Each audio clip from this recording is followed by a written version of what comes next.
Next question கவனிப்பா.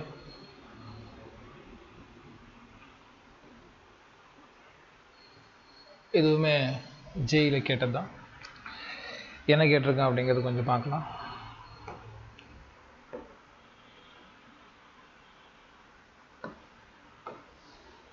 Question என்ன கொடுத்துருக்கான், the potential energy curve. இப்போ நடத்துனதே பொட்டன்ஷியல் எனர்ஜி கர்வ் தான் ஃபார் H2 மாலிகுல். அவங்க கொடுத்த மாலிகுலுக்கு பேர் H2 மாலிகுல் கொடுத்துருக்கான். As a function of inter nuclear distance. H2 மாலிகுலுக்கு ஏன் சொன்னால் ஒரு ஹைட்ரஜனும் இன்னொரு ஹைட்ரஜனும் என்ன இருக்கும், பாண்டை கிரியேட் பண்ணியிருக்கோம். ஏன்னா ஹைட்ரஜன் இல்லை, மற்ற எந்த ஒரு இதுவுமே ஆட்டம்ஸ்குள்ளே பாண்டு கிரியேட் ஆகுது, எந்த ஒரு இதுக்குமே பாண்டு கிரியேட் ஆகுது அப்படின்னா, லிசன், ஆஸ் யூஷுவல் இனிஷியலில் இந்த மாதிரி இருக்காது. பாயிண்ட் நல்லா புரிஞ்சுக்கணும். ஏ ஷேப் வராது, என்ன ஷேப் வரும், வி ஷேப் தான் வரும். இது ரெண்டுமே இருக்குது, அது நல்லா வாட்ச் பண்ண தெரியும்.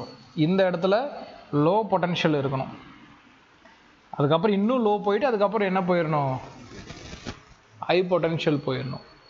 இதுதான் என்னது கரெக்டான மெத்தடு. இது எல்லா ஆட்டமுக்கும் அப்ளிகபிள் தான், ஹைட்ரஜன் கிடையாது, எல்லா ஆட்டமுக்குமே அப்ளிகபிள் தான். சில எக்ஸப்ஷன் வரும், அது என்னென்னலாம் அப்புறம் பார்த்துக்கலாம். இந்த கெமிக்கல் பாண்டில் எந்த ஒரு எக்ஸப்ஷனும் வராது.